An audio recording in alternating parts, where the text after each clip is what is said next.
네, 감사합니다. 오늘 함께 나눌 말씀은 요한일서입니다. 요한일서 3장 1절로 10절까지의 말씀입니다. 요한일서 3장 1절로 10절까지. 제가 가진 성경은 신약성경 390페이지입니다. 390페이지 요한일서 3장 1절로 10절까지 신약성경 390페이지입니다. 요한일서 3장 1절로 10절까지. 요한일서는 신약성경에 있습니다.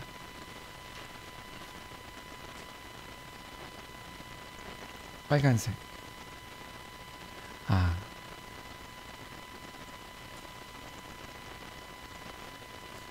3장 1절로 10절까지 같이 함께 읽도록 하겠습니다.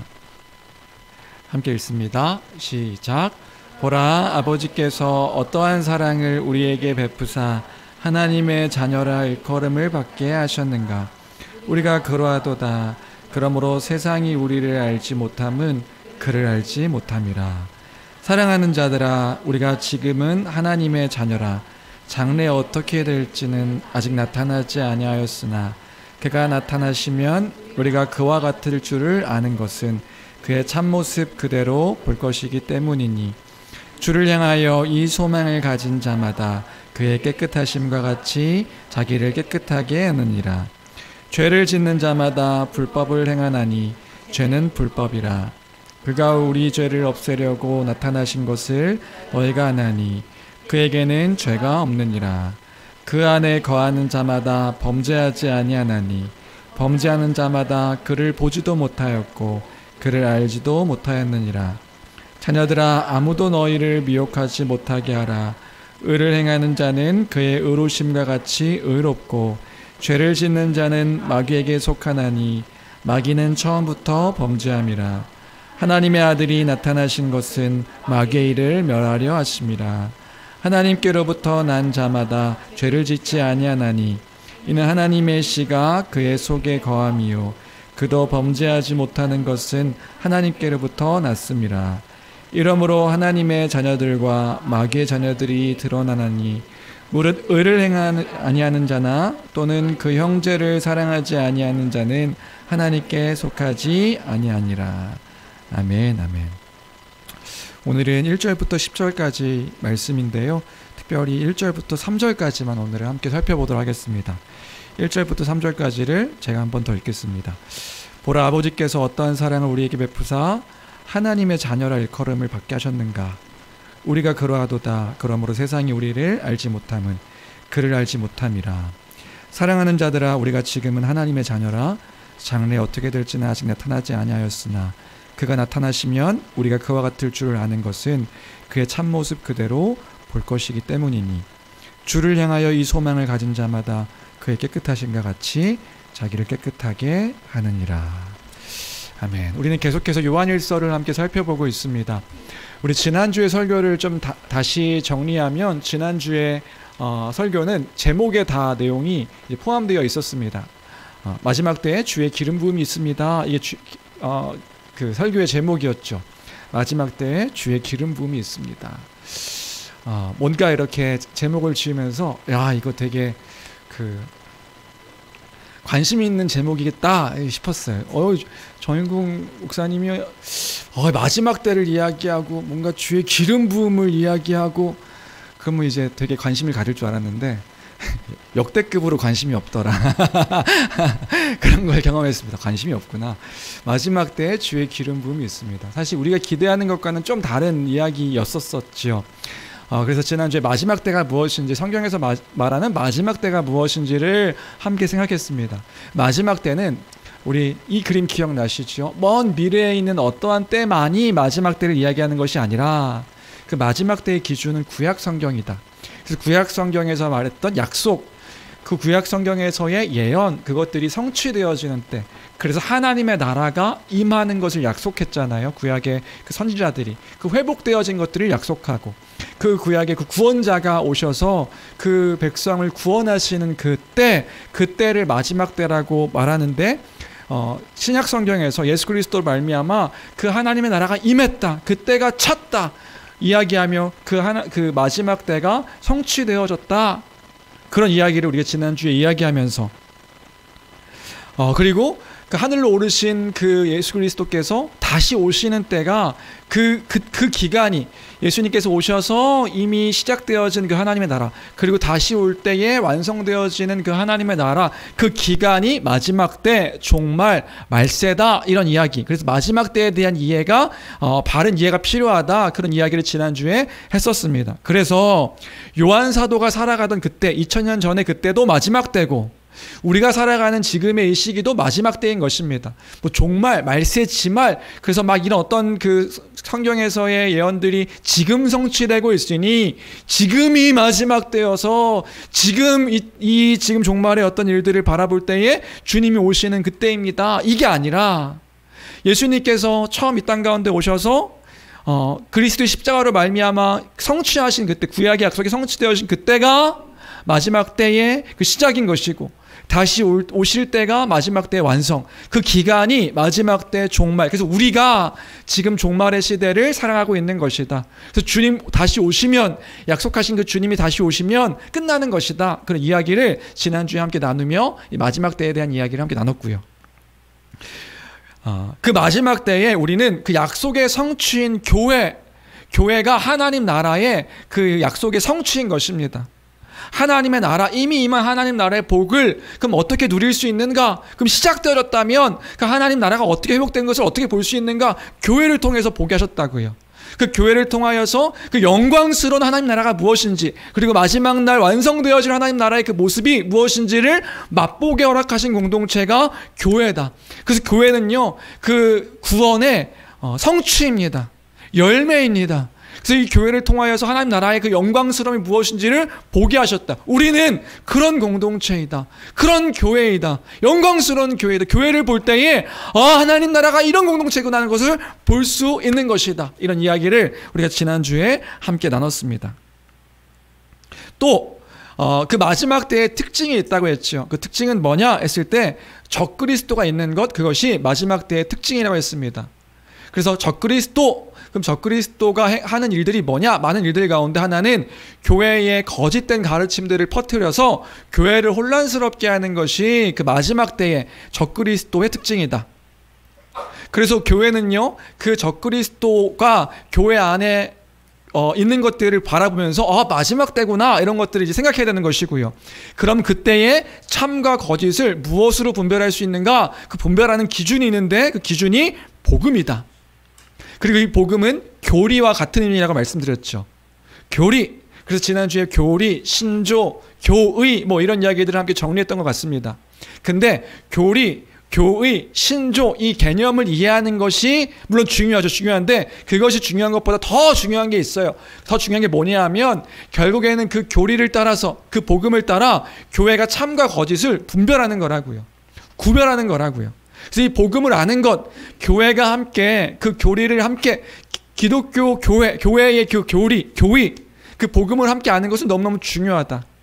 교회의 하나됨은 그래서 교리의 하나됨인 것입니다. 교회가 함께 그 신앙의 고백이 하나 돼야 그 마지막 때에 그 참과 거짓을 온전하게 구별할 수 있다. 그래서 중요한 게 뭐예요? 우리의 신앙의 고백이 하나됨이 너무 중요한 거란 말입니다. 그냥 제가 믿는다고요. 그냥 믿는다고요. 뭘 믿는데요? 그냥 믿는다고요. 이건 위험한 거예요. 교회는요, 함께 그 신앙의 고백을 함께 고백하는 공동체인 것입니다. 그래서 로이드 존스 목사님 얘기했죠. 예수 그리스도를 믿음으로 우리가 그리스도 안에서 성령을 받아 우리가 하나가 연합됩니다. 하나가 됩니다. 근데 그 믿음으로 연합됨은 교리의 하나됨이다. 교리를 함께, 그 하나된 교리를 믿을 때에 교회는 온전하게 하나가 될 수 있는 것이다. 그래서 나의 신앙 고백, 무엇을 믿는가? 이건 너무나 중요한 것임을 우리가 지난주에 함께 나눴습니다. 그래서 교회가 중요한 거예요. 그래서 교회는 양육하고 가르치고 그 믿는 것들이 무엇인지를 다시금 확인하고, 그 교회의 성도들이 해야 될 일이 뭐예요? 또 들려주시오, 또 알려주시오, 목사님 또 알려주십시오. 뭘요? 복음을요. 목사님 뭐 하십니까? 복음을 알려주세요 라고 요청해야 되는 것이고, 교회의 역할은 뭐예요? 또 알려드리는 거예요. 그 복음이 무엇인지, 어떤 것들을 믿는 것인지 그렇게 알려드리고 또 아는 교회가 되는 것이 너무 중요하다. 그것으로 이 마지막 때에 참과 거짓을 분별하는 것이다. 이런 이야기를 함께 나눴고요. 그러니까 그렇기 때문에 아는 것들에 소홀하게 생각하시면 안 되는 겁니다. 중요하다. 어떤 그 영적인 능력이 뛰어난 사람이 와서 막 자기의 이야기들을 떠들어대는 거예요. 내가 무슨 환상을 받고, 내가 주의 계시를 들었고, 알게 되었고, 깨닫게 되어서 내가 하나님을 만나서 내가 놀라운 일들을 경험했습니다. 우리는 그것을 따라 하나님의 뜻을 아는 게 아니라고요. 자신이 무언가 아무도 저 신학의 교수도 모르는데 탁월하게 성경을 해석할 수 있는 능력이 있다라고 말하는 그런 사람들이 제일 위험한 사람들이다. 나만 알았다. 내가 경험했다. 내가 깨달았다. 내가 보았다. 환상으로 내가 보았다. 이렇게 말하는 사람이 제일 위험한 사람인 거예요. 교회는 그렇게 개인의 어떤 신앙의 체험들을 믿는 공동체가 아니라고요. 뭘 믿는 거예요? 참된 교회가 함께 믿는 예수 그리스도의 십자가 복음의 진리를, 그 진리를 믿는 거라고. 근데 체험한 사람들도, 뭔가 이렇게 영적이라는 사람들도 그리스도의 십자가를 가지고 들어와서 자기가 또 체험한 것들을 얘기하는, 여러분 잘 분별해야 되는 거예요. 잘 구별해야 되는 거예요. 그렇게 자기의 어떤 들었다는 거, 보았다는 거 경계하십시오. 경계해야 되는 겁니다. 그런 이야기를 지난주에 또 나눴고요. 그리고 마지막으로 마지막 때에 주의 기름 부음이 있습니다. 이런 이야기. 그래서 주의 기름 부음이 뭐냐? 우리 기름 부음 하면 뭔가 이렇게 찬양 집회나 뭐 어떤 그 부흥회 같은 데 가면 성령의 기름 부음이 있을지어다. 기름을 부어, 뭐 성령의 기름 부음이 우리에게 성령의 기름을 부어 주소서, 뭐 찬양도 있죠. 성령의 기름을 부어 주소서 막 하면서 크게 찬양하고 크게 기도하고 통성으로 기도하고 기름 부어 달라고 기도하고. 그런데 우리 지난주에 그 기름 부음이 무엇인가에 대해서 함께 나눴습니다. 결국에 기름 부음은 뭐였죠? 기름 부음 자체가 곧 성령이었습니다. 성령을 받는 것이 기름 부음이다. 근데 그 기름 부음을 통해서 하시는 일이 뭐냐? 그 성령은 곧 그리스도의 영이시며 또 진리의 영이시죠. 그래서 그 진리의 영께서요, 그리스도의 말씀을 깨달아 알게 하시는 거예요. 그래서 그리스도께서 전하신 그 복음을 깨달아 알게 하시고 가르쳐 주신 거죠. 그 복음이 무엇인지를 우리에게 알게 하셨어요. 그리고 성령께서 하시는 일이 뭐냐? 성령의 그의 기름 부음을 통하여서 하시는 일이 뭐냐? 그 알게 하신 말씀을 날마다 우리가 그 말씀을 통해서 말씀을 볼 때에 날마다 그 말씀으로 가르치시는 것이 기름 부음의 역사다. 다시요. 성령께서 하시는 일이 뭐예요? 뭔가 체험을 통해서 기도할 때에 그 체험케 하시는 분이 성령의 기름 부음이 아니라 참된 기름 부음이 뭐예요? 이미 가르쳐 주신 말씀, 그 진리의 말씀으로 날마다 가르치시는 것이 그 기름 부음이다. 성령께서 하시는 일이다. 말씀을 통해서 성령은 역사하시는 거예요. 그럼 우리가 할 일은 뭐예요? 우리는요, 날마다 그 말씀 가운데 거해야 되는 거죠. 어떤 말씀이요? 하나님께서 그리스도의 십자가를 통하여서 우리에게 하신 그 진리의 말씀이에요. 성경 말씀이요. 그럼 성경 말씀을 우리가 날마다 묵상하고 읽고 기억할 때에 성령께서 뭐 하시는 거예요? 그 말씀을 통해서 역사하신다고요. 그 말씀을 통해서 가르치신다고요. 그러니까 우리가 해야 할 일은 그 말씀을 날마다 봐야 되는 거예요. 성경 연구 하는 겁니다.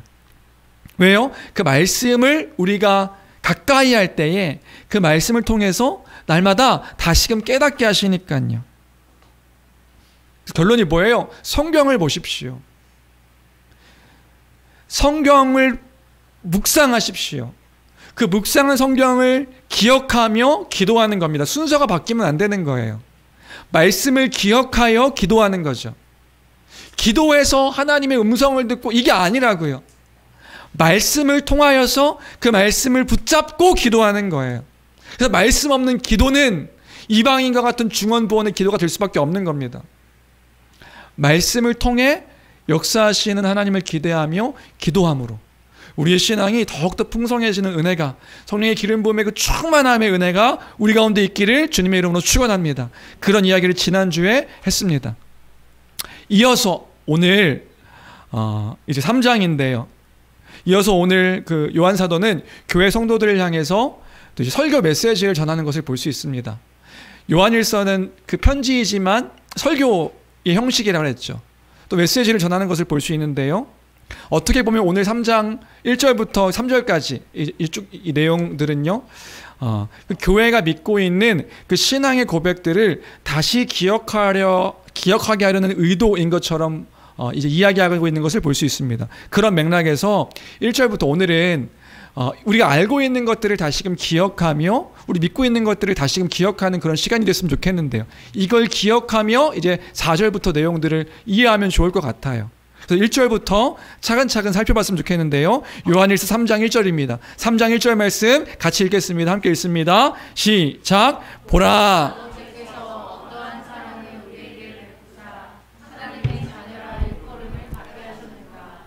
우리가 그러하도다. 그러므로 세상이 우리를 알지 못함은 그를 알지 못함이라. 전반부만 보면 이런 거죠. 아버지께서 어떠한 사랑을 우리에게 베푸사 하나님의 자녀라 일컬음을 받게 하셨는가. 보라, 이거예요. 보라. 보라. 교회 성도들에게 보라. 뭘 봐요? 아버지께서 어떠한 사랑을 우리에게 베푸셨는지, 그래서 하나님의 자녀라 일컬음을 받았는지 보라. 그러면 뒤집어 말하면 이런 겁니다. 우리가요, 하나님의 자녀라 일컬음을 받은 자라는 거예요. 뭐가? 교회가요. 그런데 그게 작은 사랑이 아니라는 거죠. 말도 안 되는 사랑을 우리에게 베푸신 결과로 우리가 하나님의 자녀라고 일컬음을 받게 되었다. 봐라. 이렇게 이야기하는 거란 말입니다.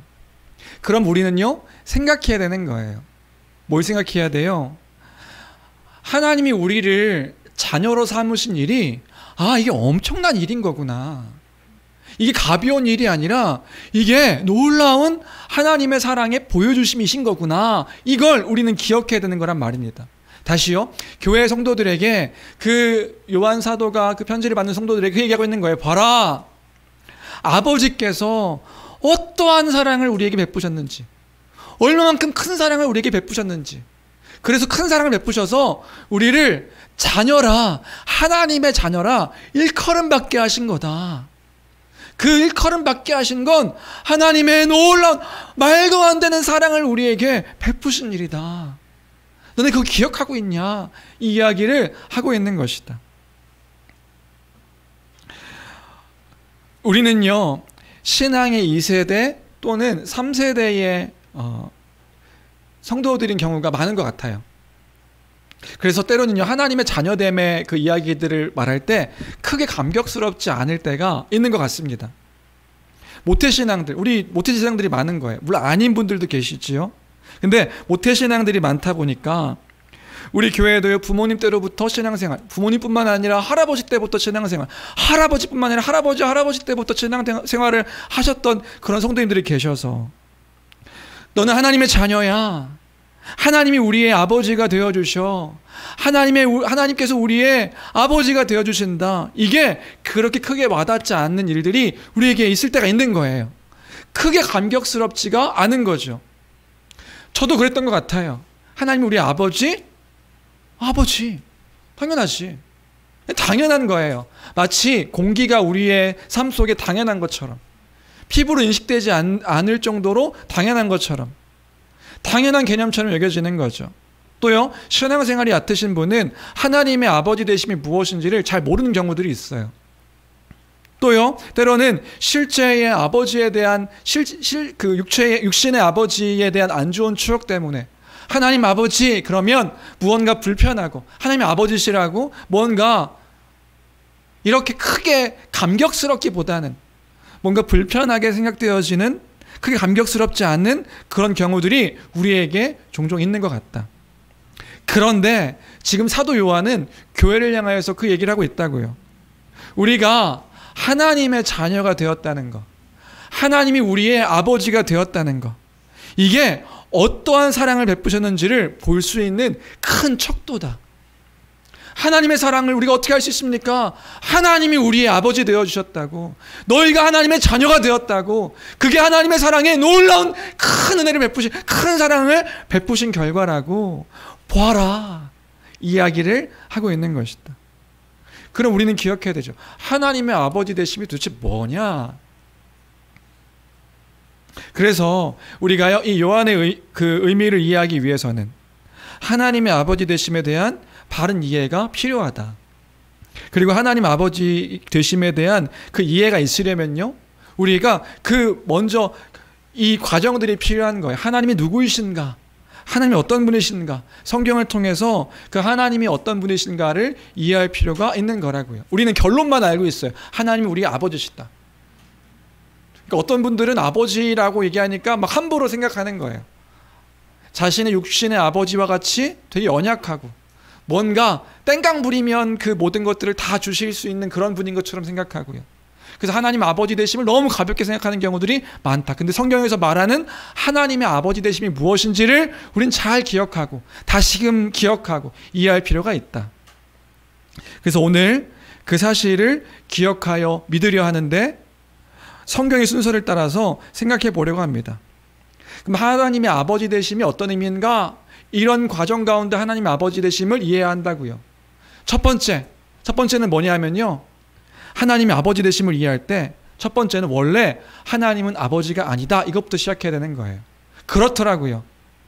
하나님은 아버지가 아니시다. 성경에서요, 하나님에 대한 시작은 하나님은 우리의 아버지시다 이렇게 시작하지 않는다. 이것에 대한 이해가 우리에게 먼저 필요한 거예요. 하나님 누구신데요? 하나님은 창조주시다.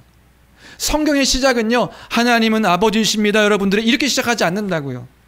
성경의 시작은 하나님은 누구이신가? 하나님은 창조주시다 이렇게 시작하는 거예요. 그게 창세기 1장 1절의 말씀이지요. 1장 1절 우리 다 알고 있습니다. 태초에 하나님이 천지를 창조하시니라. 그게 누구이신가? 그분이 누구이신가? 그가 하늘과 땅을 창조하신 창조주시다 이렇게 선포가 있다고요. 장엄한 선포입니다. 다시요, 태초에 하나님이 한자죠. 천지, 하늘과 땅을 창조하셨다. 이게 무슨 의미냐면 온 우주 만물의 창조주이시다, 이런 선포인 거예요. 광엄한 선포예요. 장엄한 선포예요. 하나님이 누구이신가? 온 우주 만물을 창조하신. 구약 성경은 수천 년 전에 기록한 성경책이죠. 거기서 하늘과 땅은 지금 우리가 생각하는, 그들은 이제 우주에 대한 개념 자체가 눈에 보이는 하늘과 땅이니까요. 그 말인즉슨 뭐냐면요, 그 하늘에 있는 그 온 우주 만물, 그걸 얘기하는 거예요. 그 우주와 이 지구와 이 모든 것들을 창조하신 분입니다의 선포인 거예요. 그 온 우주 만물을, 이 지구를 창조하신 분이시다. 누가요? 우리가 믿는 하나님이요. 이 창조에 대한 선포 가운데 하나님이 어떠한 분이신지를 생각할 수 있는 거죠. 하나님은요, 저 높은 그 우주보다도 더 크신 분, 그 우주도 다 담을 수 없는 분이 하나님이신 거예요. 그래서 우리가 그 우주에 대한 이해가 크면 클수록 하나님에 대한 이해는 더 커지는 거예요. 왜요? 그보다 더 크신 분이 하나님이시니까요. 우주가, 이 과학자들이 무한하다고 이야기합니다. 끝을 알 수 없다라고 이야기합니다. 그럼 생각하는 거예요. 그 끝을 알 수 없는 그 우주를 창조하신 분이 하나님이시라고요. 그럼 하나님 어떤 분이세요? 그 우주보다 더 크신 분이신 거예요.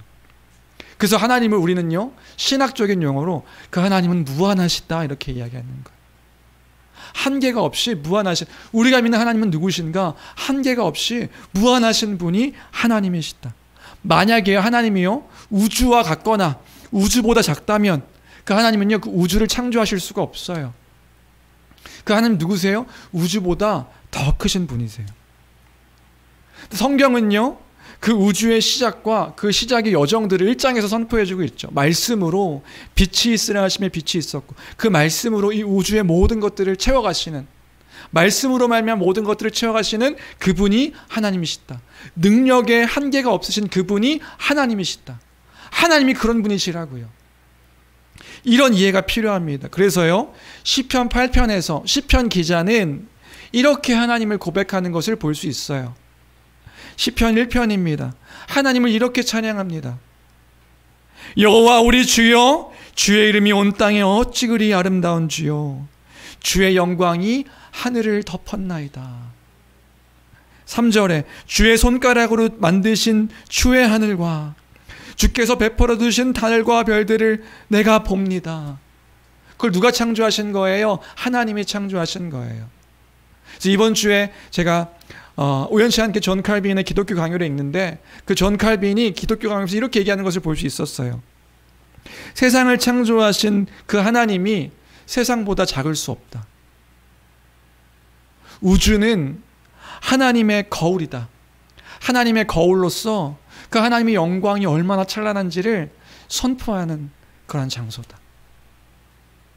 그러니까 우리가 우주를 볼 때에 뭘 볼 수 있는 거예요? 하나님의 영광이 얼마나 찬란한지, 얼마나 크신지, 얼마나 깊으신지, 높으신지, 그 아름다움을 깊이 생각할수록 그 우주를 창조하신 하나님의 영광의 크기를 볼 수 있는 것이고, 그래서 그 하나님을 깊이 묵상할 때에 그 우주 가운데 그 지구 가운데 있는 내가 그 하나님 앞에 어떠한 존재, 얼마나 작은 자인지 우리는 생각할 수 있는 것이지요. 하나님은 그렇게 크신 분이시다. 그래서 여기서 첫 번째로 함께 나누고 싶은 것은 그거예요. 하나님이 누구이신가? 하나님은 그 창조주세요. 하나님 우리가 다 헤아릴 수 없는, 그 모든 것도 다 담을 수 없는 창조주시다. 그 크신 분이시다. 이것이 우리의 믿음의 시작이에요. 두 번째, 그 하나님이 우리를요 귀하게 창조하셨습니다. 그 하나님이 우리를 귀하게 창조하셨습니다. 이 사실을 우리가 믿는 거예요. 다시요, 그 크신 하나님이, 그 한이 없으신 하나님이 우리를 귀하게 창조하셨다. 하나님이 사람을 귀하게 창조하실 때 성경을 보니까요, 창조의 마지막 작품으로 우리를 말씀하시며 뭐라고 말씀하시냐면, 그 하나님의 형상과 모양대로 이 모든 피조물들 가운데 하나님을 닮은 존재로, 유일하게 하나님을 닮은 존재로 창조하신 존재가 사람이다, 이렇게 얘기하는 거예요. 그래서 뭐예요? 사람이요? 귀하다. 사람이 귀하다 하니까 멀죠. 내가 귀하다, 이렇게 되는 거예요. 여기에 사람의 진짜 참된 존재의 가치가 있는 거예요. 우리의 존재의 가치가 여기에 있는 거란 말입니다. 여러분, 그래서 사람이 귀한 거예요. 물론 하나님께서 만드신, 창조하신 모든 피조물들이 다 귀합니다. 하나님께서 만드셨기 때문에 다 선하게 창조되어진 귀한 존재이지요. 그렇지만 그 생명들 가운데서 사람의 가치는 가장 귀하다고 말할 수 있는 거예요. 그래서 여러분들은 귀합니다. 사람이 귀합니다. 그래서 우리의 존재의 가치가 그 가운데서 귀한 거예요. 다시요, 여러분들은 귀한 존재인가요? 왜 귀한 존재이지요? 다른 사람들에게 존중받아야 될 그런 존재라고 생각하시나요? 그렇게 생각하시죠. 나는 존중받아야 될 사람이다. 그렇더라고요. 어떤 사람들이 자기를 하찮게 여기는 사람들이 있어요. 나는 너무 하찮아, 난 너무 초라해. 그런데요, 그런 사람들이 할지라도 자기가 스스로 얘기해, 난 너무 보잘것없어, 하찮아. 근데요, 그런 사람이라 할지라도요, 다른 사람이 당신 진짜 별 볼 일 없네요. 그럼 어떻게 되는 줄 알아요? 화내요. 막 당신이 뭔데 나한테 막 화를 내고 막 그래요. 내가 나를 하찮게 여긴다고 한 당신이 뭔데 나한테 하찮게 여겨? 기분 나빠하고 막 분노해요. 왜 그런 거죠? 우리 안에 그 인식이 있는 거예요. 무슨 인식이요? 나라는 존재에 가치가 있다고 여기기 때문에 그런 거라고요. 그래서 사람들이요, 인권 얘기합니다. 사람들에게, 모든 사람에게 인권이 있다. 그럼 여러분 질문해 볼까요? 우리 팀켈러 목사님 책에서도 그런 얘기 함께 나눴죠. 이게 변증과 관련된 이야기인데, 그 인간의 권리를 이야기할 수 있는 그 기준이 뭔가요? 여러분, 우리가 귀해요? 사람이 귀합니까? 여러분, 그 귀하다고 한다면, 그 귀하다고 말할 때 사람이 귀하다고 하는 그 기준이 뭐예요? 뭘 기준으로 내가 귀한 존재인가? 그 사람은 귀한 존재인가? 그 사람, 인간의 존엄성, 그 존엄성은 어디로부터 오는 건가요? 어떤 사람들은 이렇게 말합니다. 사람이니까요. 사람이니까 그런 권리가 있는 것 아닙니까? 그러니까 그 인간이, 사람이 개나 고양이나 돼지나 말이나 이런 것보다 사람이 귀하다고 말한다면 그 귀하다고 말한다는 그 기준이 뭐냐고요. 왜 귀한데요? 뭐가 귀한데요? 과학적으로 사람이 더 귀한 겁니까? 그래서 예전에 어떤 방송에서 무신론 과학자가 이런 이야기를 한 걸 들은 적이 있어요. 무신론 과학자예요. 뭐라 얘기했냐면 과학적으로 따지면 사람이나 개나 돼지나 사람이 돼지보다도 더 나은 존재라고 이야기할 수 없습니다. 이렇게 이야기해요. 무슨 말인지 돼요? 과학적으로는 사람이나 돼지나 개나 똑같다는 거예요. 동물이죠. 더 나은 존재라고 여길 수 있는 그 근거가 뭐가 있냐? 그가 얘기하는 거예요. 그건 종교의 영역이다. 그렇게 이야기하는 걸 봤어요. 무신론 과학자가요. 네, 우리에게는요 그런 인식이 있다고요. 사람이 귀하다고 여기는 인식. 근데 이게 그저 우연한 진화의 결과라고 이야기한다고 한다면 우리에게는 그런 가치가 없어요. 근데 그게 아니라 하나님께서 우리를 존귀하게 창조하셨다고요. 하나님의 형상으로, 하나님의 그 형상과 모양으로 하나님 닮은 존재로 귀하게 창조하셨다고요. 그래서 우리가 귀한 겁니다. 다른 어떤 생명들보다도 더 귀한 겁니다. 우리의 가치가 귀한 거예요. 그 창조주의 형상으로, 그 창조주의 모양으로. 그래서 하나님의 복을 누리며 살아가는 존재, 하나님의 복 가운데 거하며 살아가는 존재, 그 복을 우리에게 허락해 주신 거라고요. 우리가 많이 가졌고 적게 가졌고, 우리의 지식이 많고 적고, 우리가 좋은 대학을 나왔고 그렇지 않고, 우리가 나이가 많고 적고, 우리의 육체에 질병이 있고 없고, 이런 것과 상관없이요, 우리의 존재 가치는 하나님께서, 그 창조주 하나님께서, 그 크신 하나님께서 우리를 귀하게 창조하셨기에 우리는 귀한 존재인 것이다. 이 세상 그 무엇보다 우리가 귀하다. 우리에게는 두 번째는 이 믿음이 필요한 겁니다. 하나님의 그 복과 안식을 우리에게 누리게 하셨습니다. 이 사실을 기억하는 우리가 되었으면 좋겠습니다. 그래서 우리가 귀한 거예요. 귀하다. 우리가 뭘 가졌고, 뭘 얻었고, 입었고, 어디에 살고, 이걸 따져서 우리가 귀한 게 아닌 거라고요. 그런데 여기에서도 중요한 게 있어요. 뭐가 중요하냐면, 우리 너무 귀해요. 귀한데 그럼에도 불구하고 성경은요, 하나님은 창조주시고 우리는 그의 피조물인 거예요. 우리는 피조물이라고요. 하나님은 그 창조주 주인이시고요, 우리는 그의 종입니다. 만들어준 존재예요. 이게 우리의 두 번째 이해죠. 세 번째는 뭐냐면요, 그런 우리가요, 그 우주보다 크신 하나님 앞에서 범죄하는 거예요. 다시, 하나님은 창조주이십니다. 창조주 하나님이 우리를 귀하게 창조하셨습니다. 귀하게 창조하셨음에도 불구하고 우리는 기억해야 될 건 하나님은 주인이시고 우리는 그의 피조물이에요. 그런데 세 번째는 뭐냐면, 그 피조물인 우리가 하나님 앞에 범죄하는 거예요. 하나님께서 주인이시고 우리에게 복을 허락하시며 복되게 살아가도록 하신 그 세상에서 그 하나님의 주인됨을 거부한 채 멋대로 살아가는 삶을 살게 되는 거죠. 누가요? 우리가요. 어떻게 사는데요? 자신이 이 세상의 주인인 것처럼 살아가는 거예요. 주인이 아닌데 주인인 것처럼 살아갑니다. 제 멋대로 사는 인생을 삽니다. 다시요, 하나님께서요 복되고 선하게 창조하신 세상에서 하나님의 뜻을 따르며 그 복된 삶을 살아가도록 우리에게 허락해 주셨어요. 모든 복을 우리에게 허락해 주셨어요. 그 말씀 가운데 순종하며 하나님을 사랑하며 살게 허락해 주신 거예요. 근데 우리가 어떻게 사는 거예요? 그 하나님의 선하신 뜻에 순종하지 않으며 살아가는 거죠. 왜요? 하나님의 주인 되심을 거부하며 내가 주인인 것처럼 살아가는 삶이 지금 우리의 삶이다. 어떻게 사는 건데요? 자기 멋대로요. 자기 마음대로요. 그 가장 중심의 뿌리에 뭐가 있습니까? 자기 사랑이요. 자기 중심성. 자기가 주인 되려는 마음. 자신이 이 세상의 모든 것이 되려는 마음, 우리가 그런 존재가 아닌데 하나님을 거부한 채 사는 거죠. 그래서요, 청교도 신학자인 존 오웬은 이러한 그 죄의 경향성을 하나님을 향한 적이다 이렇게 얘기했어요. 적대적인 마음. 그래서 이러한 적이가 우리 상태로 나타나는데 어떻게 나타나냐면 반감과 대적함으로 나타난다. 무슨 말이냐면 쉽게 얘기해서 그런 거예요. 싫은 거예요. 쉽게 얘기하면요. 싫어요. 뭐가 싫어요?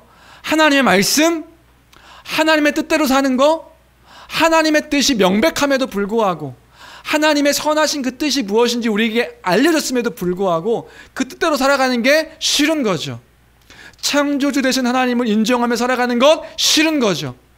하나님의 뜻 가운데 선을 따라 살아가는 것 우리 양심 가운데 심겨주신 하나님의 마음인데 싫은 거예요. 그럼 뭐가 좋은 거예요? 내 마음대로 하는 거, 내 뜻대로 하는 거, 내 생각대로 하는 거, 내가 계획한 대로 살기를 원하는 거죠. 그렇게 하면 안 되는 건가요? 그렇게 하면 안 되는 건가요? 내가 하겠다는데 말하는 게 뭐예요? 나예요, 나. 내가 하겠다는데 하나님이 뭐라고? 하나님이 뭔데?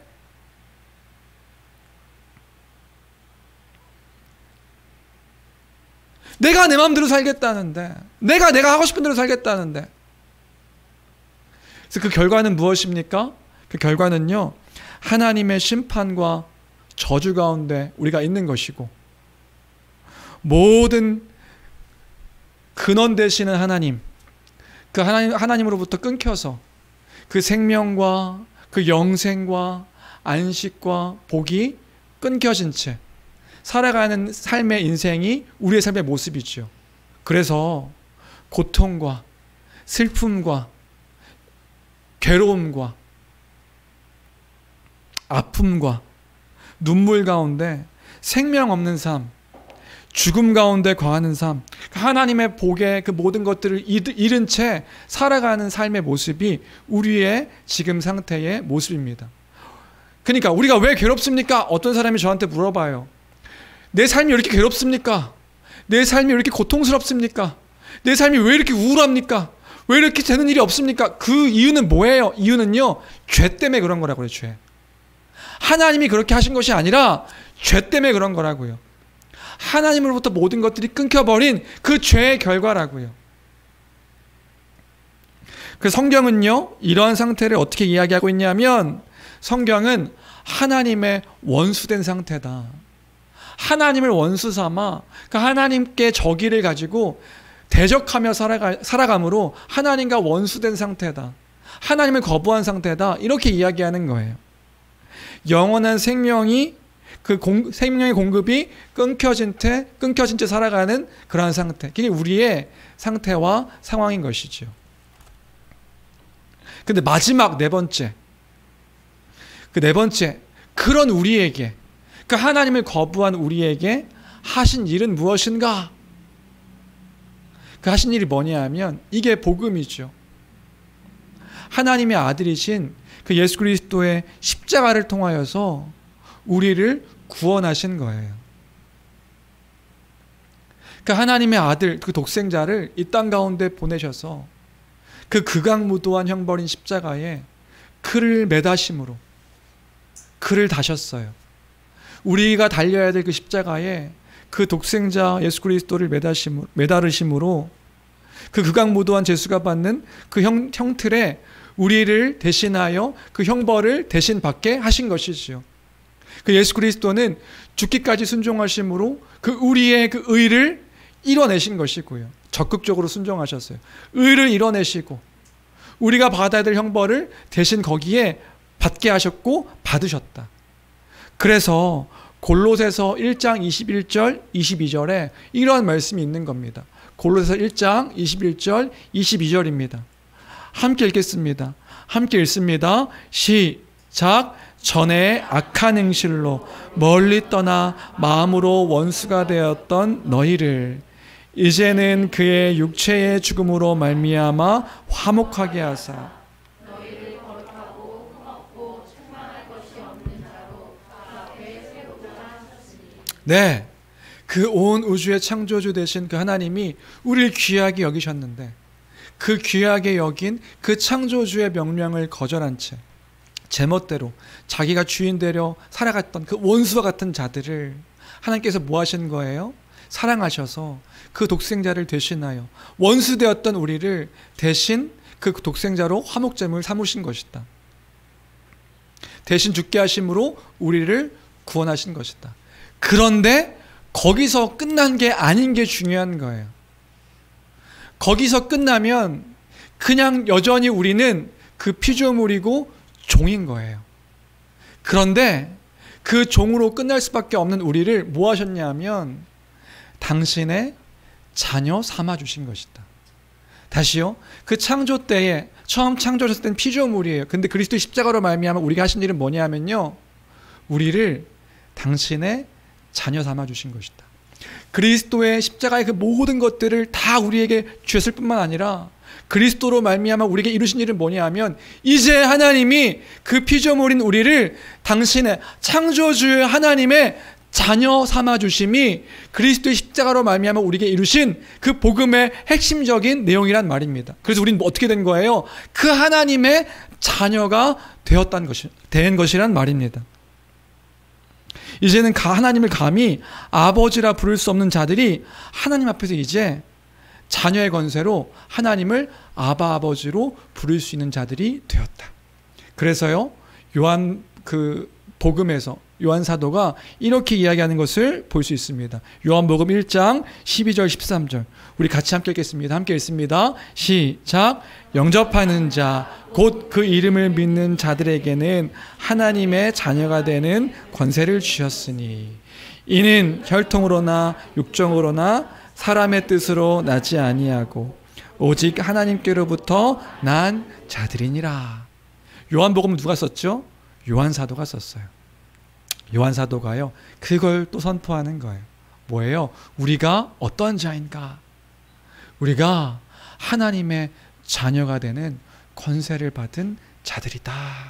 그 요한복음을 통하여서 그 사실을 선포해주고 있는 거죠. 우리가 누구입니까? 우리가 귀한 자입니다. 어떤 귀한 자입니까? 하나님의 자녀가 된 귀한 자인 것입니다. 그 모든 복음의 내용을 압축하고 있는 것이 3장 1절이다. 그 교회 성도들에게 그 이야기를 하고 있는 거예요. 3장 1절 우리 다시 한번 읽어볼까요? 3장 1절 다시 함께 읽어보겠습니다. 함께 읽습니다. 시작.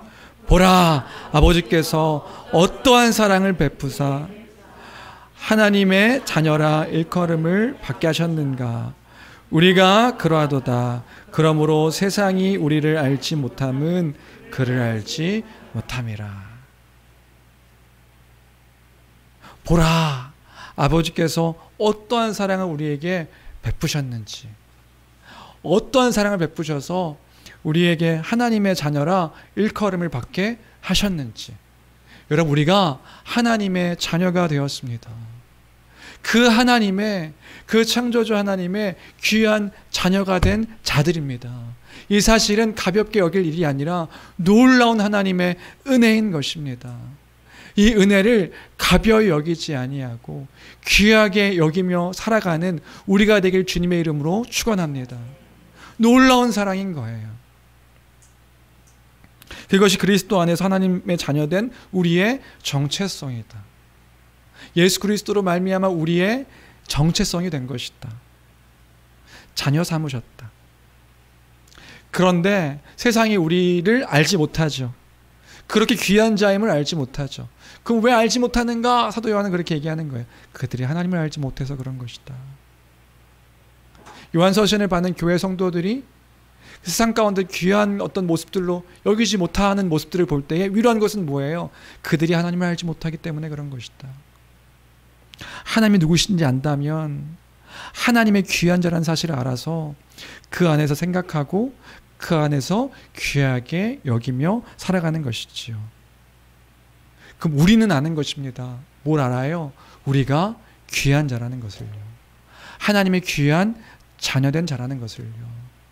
아이로부터 어른에 이르기까지 나만 귀한 자들이 아니라 우리가 귀한 자들이라는 사실을 우린 서로 잊지 않으며 살아가야 될 줄로 믿습니다. 그런데 그런 교회에게 알려주는 게 뭔가요? 2절입니다. 2절 함께 읽겠습니다. 시작. 사랑하는 자들아, 우리가 지금은 하나님의 자녀라.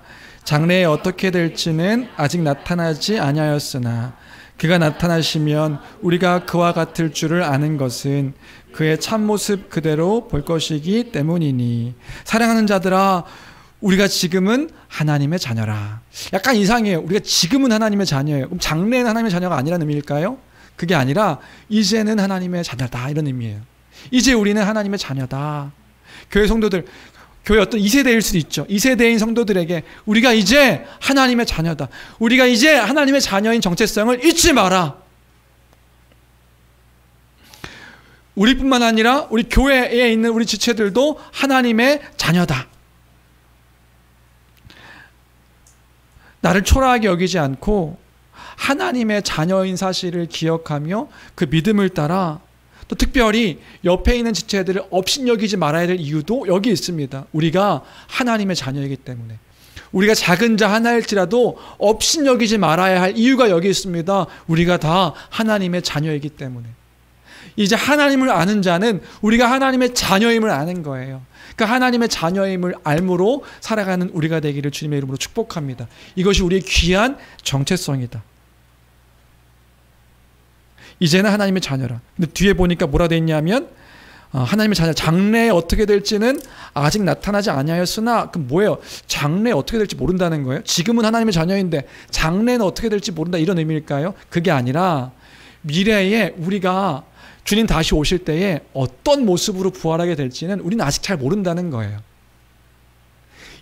이제 우리 하나님 자녀인데 이 자녀의 모습이 마지막 날에는 어떻게 될지 우리는 잘 알지 못하죠. 주님 다시 오실 때에 알게 되는 거죠. 근데 분명한 게 있어요. 분명한 게 뭐냐 하면 2절 후반절에 그가 나타나시면 우리가 그와 같을 줄을 아는 것은 그의 참모습 그대로 볼 것이기 때문이니. 그러니까 우리가 아는 것 한 가지는 있는데 뭐냐 하면 그리스도와 같이 우리가 부활하게 될 것을 아는 거예요. 그리스도의 모습으로, 그리스도의 성품으로, 그 그리스도의 나라 가운데서 거하며 그리스도가 누리는 그 모든 것들을 함께 누리며 그 영광스러운 하나님 나라의 복과 안식과 영생을 누리며 살아갈 것을 아는 자가 우리라는 거죠. 누가요? 하나님의 자녀된 우리가요. 그 소망을 가지고 살아가는 것이 우리다. 하나님 나라의 아름다움과 복된 삶을 따라서 살아갈 것을 아는 자들이 우리다. 그래서 우리는 어떻게 살아가야 되는가? 그 그리스도의 그 소망을 따라 살아가는 자들은 그리스도를 닮아 그를 따라서 살아가는 삶을 살아가야 되는 것이다. 무슨 말인지 이해되세요? 장래에 우리가 어떻게 될지는 알지 못하지만 그리스도를 따라, 그리스도의 모습을 따라 그리스도의 모습으로 살아갈 것, 하나님 나라의 그 풍성함을 누리며 살아갈 것, 그 나라 가운데 거하며 그 뜻 가운데 거하며 살아갈 것을 아는 자가 된 것이지요. 그 3절이에요. 3절. 3절 말씀 우리 마지막으로 같이 읽어볼까요? 함께 읽겠습니다. 시작. 주를 향하여 이 소망을 가진 자마다 그의 깨끗하심과 같이 자기를 깨끗하게 하느니라. 그러니까 그의 깨끗하심과 같이 자기를 깨끗하게 하며 이 땅 가운데서 살아가는 거예요. 누가요? 하나님의 자녀가요. 그럼 하나님의 자녀가 이 땅 가운데서 보여야 될 건 뭐냐면 그의 깨끗하심과 같이, 그의 순결하심과 같이 그 하나님의 자녀의 모습으로 살아가는 삶을 살아가야 되는 것이다. 그래서 4절부터 쭉 그 얘기하는 거예요. 그래서 우리는 죄를 범할 수가 없다, 뭐 이런 얘기를 하는 거죠. 왜요? 우리가 하나님의 자녀이니까. 이미 하나님의 자녀가 된 자이니까. 영원토록 그 하나님의 영광을 누리며 살아가는 우리이니까. 그럼 이것들을 깨끗하게 살아가려면 우리가 어떻게 해야 돼요? 우리가 누구인지를 기억하며 알아야 되는 거죠. 얼마나 풍성한 사랑을 받은 자인지를 우리는 알아야 되는 거죠. 하나님의 자녀 되었다는 것은 그런 의미인 것이다.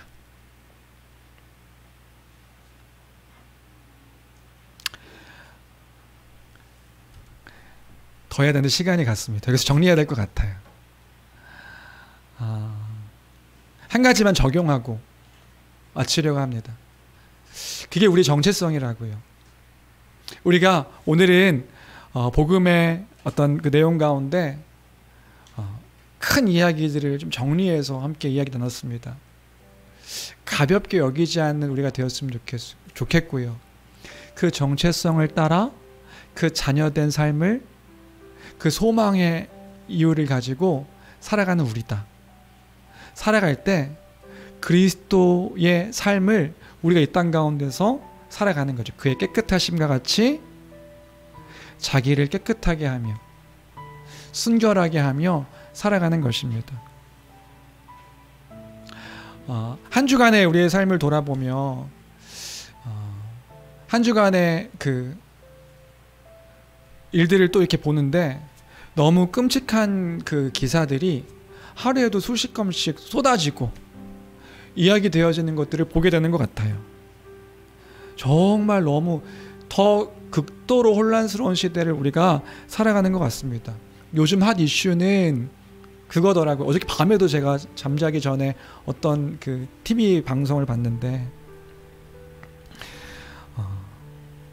선생님들의 악성 민원, 그 선생님들을 향한 그 악성 민원들, 그것으로 인해서 힘들어하고 괴로워하는 그 일들이 이번 주 또 한 주간 내내 계속 쏟아져 나오는 것들을 보게 된 것 같아요. 부모님들의 끝없는 자기 사랑, 자기 자녀만을 사랑하고 자기의 모습대로 살아가는 그 내용들이 이번 한 주간의 핫 이슈의 어떤 내용이었던 것 같아요. 왜 그럴까요? 무엇 때문에 그럴까요? 무엇 때문에 이렇게 괴로워하고 고통스러워하고 분노하고 하는 모습들이 왜 생겨나게 된 걸까요? 자기 사랑이죠. 자기 사랑. 끊임없는 자기 사랑이죠. 그런데 그런 모습을 보면서 여러분들은 어떤 것들을 생각하시나요? 무엇을 생각하시나요? 여러분, 그게 우리의 모습이 되어서는 안 된다. 그런 기사들과 그런 뉴스들을 보면서 여러분 생각하셔야 돼요. 그게 우리의 모습이 되어서는 안 되는 거예요. 근데 우리의 태도는 가끔 이럴 때가 있는 것 같아요. 참 세상은 험해. 세상은 어지러워. 세상은 혼란스러워. 그런데 그게 때로는 그것만이 아니라 우리가 하는 그 모든 일들 가운데 어떤 모습들이 그게 나의 모습일 때가 있는 거 여러분들 아시나요?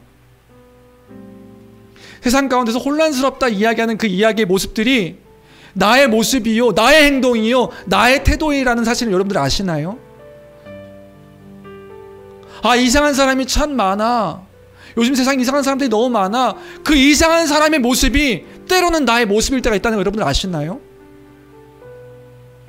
단순히 세상을 비판하고 세상을 조롱하고 세상 가운데 이상하다고 얘기하는 것으로 끝나는 게 아니라 그게 나일지 모른다는 생각으로 우리가 누구인데 여러분들 나를 돌아보는 나의 태도를 돌아보는 우리가 그럴 수 없는 존재라는 사실을 인식하며 우리가 어떤 존재인데요.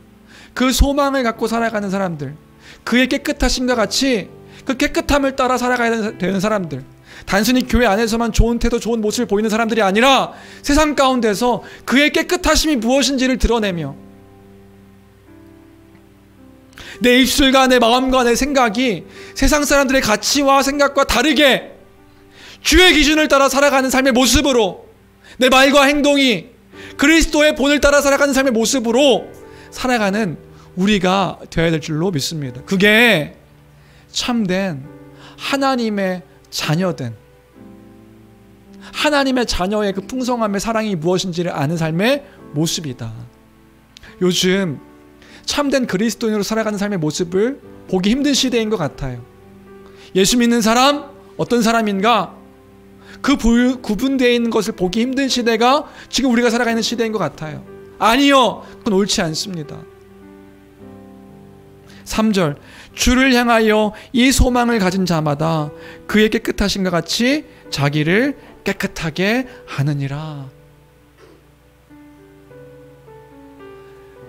다른 모습으로 다른 태도로 죄 가운데 거하지 않으며 주의 거룩하신 선하신 아름다우심을 그 거울과 같이 비추며 살아가는 우리가 되기를 주님의 이름으로 간절히 축원합니다.